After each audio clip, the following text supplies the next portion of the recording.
बिस्मिल्लाहिर्रहमानिर्रहीम। नाज़रीन अस्सलाम वालेकुम। इमरान वसीम हाज़िर खिदमत है। नाज़रीन आज 25 जुलाई है, दिन है हफ्ते का और साल 2020। आज के रोज़ ही 2 साल पहले वज़ीर आज़म इमरान ख़ान ने आम इंतखाबात 2018 में कामयाबियाँ हासिल करके मरकज़ में अपनी हुकूमत कायम की, पंजाब में हुकूमत बनाई और खैबर पख्तूनख्वा में दोबारा से अपनी हुकूमत बनाने में कामयाब हुए। आज के रोज़ ही 2 साल पहले अपोजिशन जमातों को बिलखुसूस मुस्लिम लीग नवाज़ और पीपल्स पार्टी को इमरान ख़ान के मुकाबले में इंतखाबात में शिकस्त का सामना करना पड़ा। तो आज के दिन जहां हुकूमत की जानिब से अपनी 2 साला कामयाबी का जश्न मनाया जा रहा है, वहीं अपोजिशन जमातें आज के दिन को यौम स्याह के तौर पर ऑब्ज़र्व कर रही हैं। तो आज की इस वीडियो में हम बात करेंगे वज़ीर आज़म इमरान ख़ान की 2 साला कारकर्दगी और अपोजिशन के यौम स्याह पर, और इसके अलावा हम बात करेंगे चीन की जानिब से वज़ीर आज़म इमरान ख़ान के उस फैसले की तारीफ़ की गई है, उस फैसले को सराहा गया है जिसको बुनियाद बनाकर अपोजिशन जमातों की जानिब से वज़ीर आज़म इमरान ख़ान पर ख़ासी ज़्यादा तनकीद की गई थी। लेकिन इन दोनों मौज़ूआत पर गुफ्तगू का सिलसिला आगे बढ़ाने से पहले हम बात करेंगे, तज़किरा करेंगे नए पाकिस्तान में बेरोज़गार बाप कदीर बेग की अलमनाक दर्दनाक मौत का भी, और ये सवाल उठाएंगे कि आखिर कदीर बेग की मौत का ज़िम्मेदार कौन है। कदीर बेग के कमसन बच्चों के सरों से बाप का साया उठ गया। फाकों की वजह से कदीर बेग जो है वो ख़ुदकुशी करने पर मजबूर हुआ। पुराने पाकिस्तान में हम इस किस्म के वाक़यात सुनते भी थे, देखते भी थे, लेकिन क्या नए पाकिस्तान में भी ऐसा ही होगा? क्या रियासत मदीना में भी ऐसा ही होता था? इस खबर की डिटेल हम आपके साथ शेयर करेंगे। दरअसल जो कदीर बेग था वो पंजाब के शहर ज़फ़रवाल के गांव वरियाम का रहने वाला था। बस्ते बनाने का वो कारोबार करता था। कोरोना वायरस की जब वबा आई और हुकूमत की जानिब से ये फ़ैसला किया गया कि ताहुक्म सानी तमाम तालीमी इदारे बंद रहेंगे, तो जब तमाम तालीमी इदारों को हुकूमत की जानिब से बंद कर दिया गया तो दरअसल ये फ़ैसला कदीर बेग का कारोबार बंद करने का फ़ैसला साबित हुआ। तो जब तमाम तालीमी इदारे बंद थे तो कौन सा वालिद या कौन से वालिदैन जो है अपने बच्चों का बैग ख़रीदने के लिए कदीर बेग के पास जाते?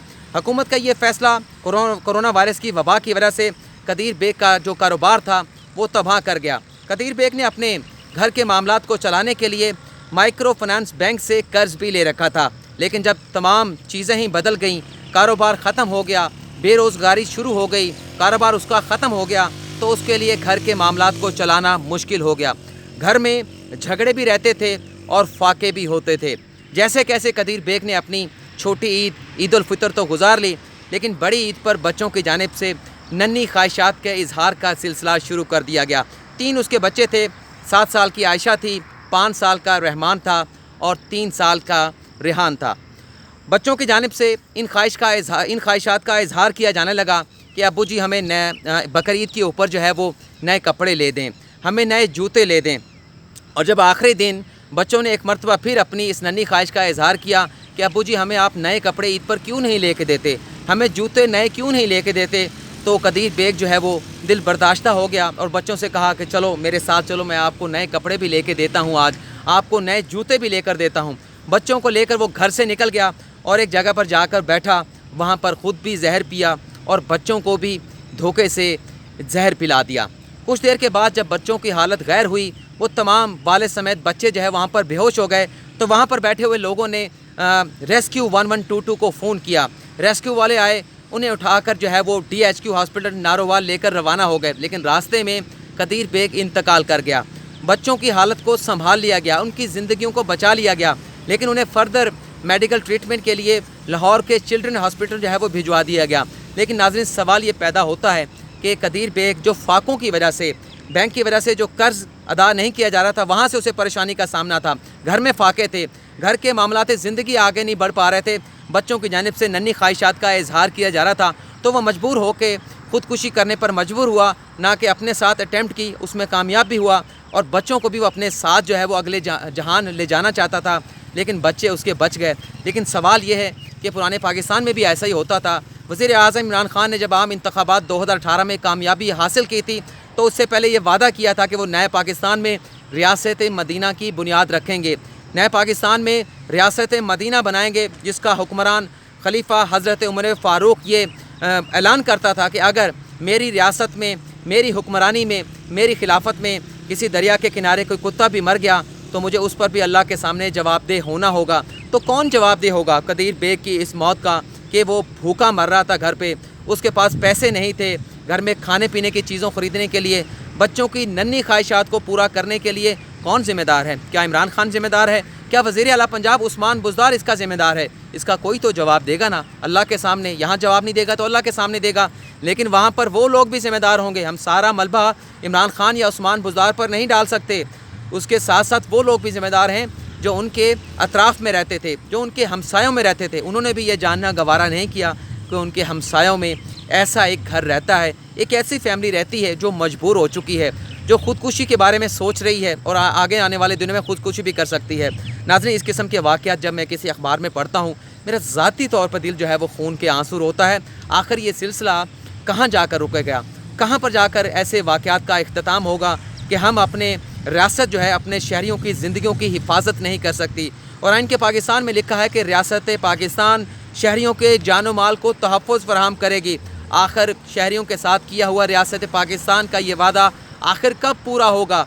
मैं अपनी रियासत को, मैं अपने पाकिस्तान को बुरा भला नहीं कह सकता, लेकिन ये सवाल तो उठा सकता हूँ ना। लेकिन नाज़रीन, हमें भी कोशिश करनी चाहिए कि हमारे हमसायों में जो ऐसे ख़ानदान हैं जो हमारी आँखों के सामने होता है, हमें पता होता है कि उनकी जो ज़िंदगी है वो इतनी आसानी के साथ नहीं गुजर रही, उनको बहुत सारे मुआशी मसाइल का सामना है, तो हमें उनकी मदद के लिए भी ख़ुद आगे आना चाहिए। हुकूमत पर नहीं छोड़ देना चाहिए। हुकूमत तक पता नहीं कब और कैसे उनकी बात पहुंचेगी। सोशल मीडिया का दौर है, शायद उनके पास भी कोई मोबाइल होता तो उनकी बात भी सुन ली जाती। जैसा कि अभी एक वालदा पर तशद्दुद का जो वाक़या सामने आया कि बदबख्त बेटे ने वालदा पर तशद्दुद किया, सोशल मीडिया पर उसकी बेटी ने, वालदा की बेटी ने वीडियो डाल दी, तो उनकी दादरसी हो गई, उस बदबख्त बेटे को गिरफ़्तार कर लिया गया। लेकिन उनके पास तो शायद मोबाइल भी नहीं होगा, उन्हें तो शायद इंटरनेट का भी नहीं पता होगा, उन्हें शायद एंड्रॉयड फ़ोन का भी नहीं पता होगा। हमें इस चीज़ों का ख़ुद बहसीयत मुसलमान ख्याल रखना होगा। हम नबी की उम्मत में से हैं, हमें ख़ुद भी ज़िम्मेदारी का मुज़ाहरा करना होगा।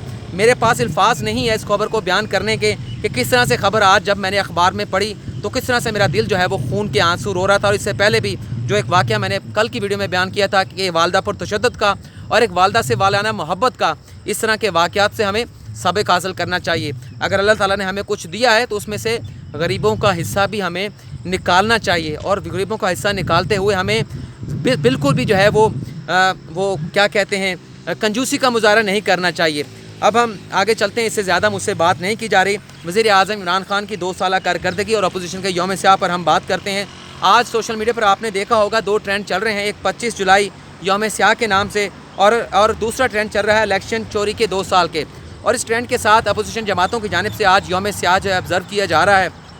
एहसन इकबाल साहब ने अभी थोड़ी देर पहले जो एक प्रेस कॉन्फ्रेंस की है जिसमें उन्होंने कहा है कि वो आम इंतखाबात 2018 में मुस्लिम लीग नवाज़ जो है वो कामयाबी हासिल कर रही थी, लेकिन जब RTS का सिस्टम जो इलेक्शन कमीशन ने बनाया था, एक नया सिस्टम था, वो सिस्टम जब बैठ गया तो उनकी कामयाबी जो है वो शिकस्त में तब्दील हो गई और 120 सीटें जिन पर उन्हें कामयाबी हासिल होनी थी मुस्लिम लीग नवाज़ को, वो सुकड़ कर जो है वो 80 तक आ गई।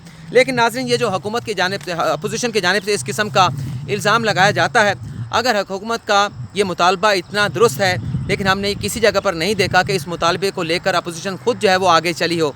आज से 1 साल पहले जब 25 जुलाई आया था तो हमने देखा था कि अपोजिशन जमातों ने यहाँ इलेक्शन कमीशन के सामने एहतजाज किया था। 1 साल पूरा होने के, आम इंतखाबात 2018 के 1 साल पूरा होने पर इलेक्शन कमीशन के सामने एहतजाज किया गया और ये कहा गया कि यह इलेक्शन रिट किया गया, चोरी किया गया, दीगर अपोजिशन जमातों का मैंडेट चोरी किया गया। लेकिन आज 1 साल जब और गुजरा है, 2 साल हो गए हैं, तो अपोजिशन का ये मुतालबा सुकड़ कर सिर्फ सोशल मीडिया तक महदूद हो गया है। आज हमने नहीं देखा कि अपोजिशन जमातों ने इलेक्शन कमीशन के सामने किसी किस्म का मुजाहरा किया हो।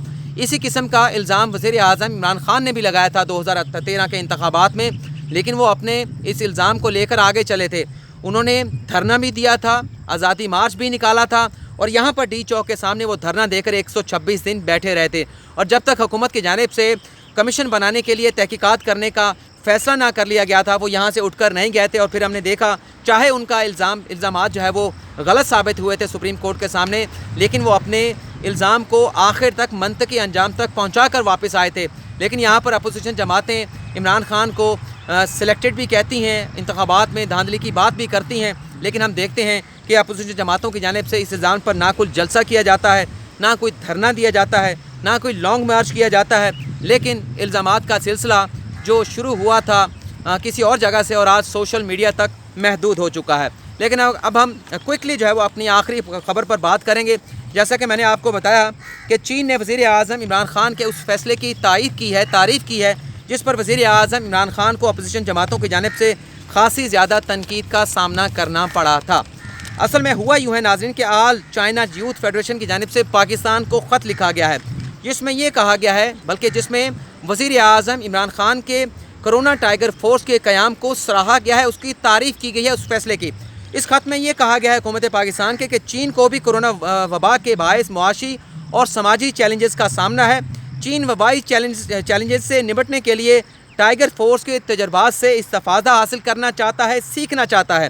اور یہ کہا گیا کہ وزیر اعظم عمران خان، وزیر اعظم پاکستان نے ٹائیگر فورس بنانے کا جو فیصلہ کیا تھا اسے عوامی سطح پر سراہا گیا تھا، اسے پذیرائی ملی تھی۔ اور چین کے خط میں یہ کہا گیا ہے کہ چین کی یوتھ بھی پاکستان کے ٹائیگر فورس کے تجربات سے سیکھنا چاہتی ہے، اور پاکستان نے ٹائیگر فورس کا قیام کس طرح سے عمل میں لایا، کس طرح سے ٹائیگر فورس نے اپنے کام کو سر انجام دیا، اس حوالے سے تمام معلومات جو ہے وہ ہمیں فراہم کی جائیں۔ اور یہ بھی پیشکش کی گئی ہے آل چائنا یوتھ فیڈریشن کی جانب سے کہ اگر ہمیں یہ معلومات فراہم کی گئی تو پاکستان کی ٹائیگر فورس کے اقدامات کی ہم جو ہے اپنے سوشل میڈیا اور الیکٹرانک میڈیا کے ذریعے تشہیر بھی کریں گے۔ تو ناظرین، یہ فیصلہ ہے جو عمران خان کا سراہا گیا ہے۔ اور اس خط پر وزیر اعظم عمران خان کے معاون خصوصی عثمان ڈار نے یہ کہا ہے کہ یہ ہمارے لیے خوشی کی بات ہے کہ کپتان عمران خان کے اس فیصلے کو سراہا گیا جس پر اپوزیشن جماعتوں نے عمران خان کو تنقید کا نشانہ بنایا گیا تھا، اور ٹائیگر فورس قائم کرنے کا فیصلہ زمینی حقائق اور دور اندیشی کی بنیاد پر جو ہے وہ کیا گیا تھا۔ اور انہوں نے یہ بھی کہا ہے عثمان ڈار صاحب نے کہ چین کی آل یوتھ فیڈریشن کی جانب سے جو خط لکھا گیا ہے اس کا مفصل اور مکمل جائزہ لینے کے بعد اور وزیر اعظم عمران خان سے مشاورت کرنے کے بعد اس خط کا جواب آل چائنا یوتھ فیڈریشن کو دیا جائے گا۔ تو یہ ناظرین آج کی خبر تھی جس پر میں آپ سے اجازت چاہتا ہوں۔ اللہ حافظ۔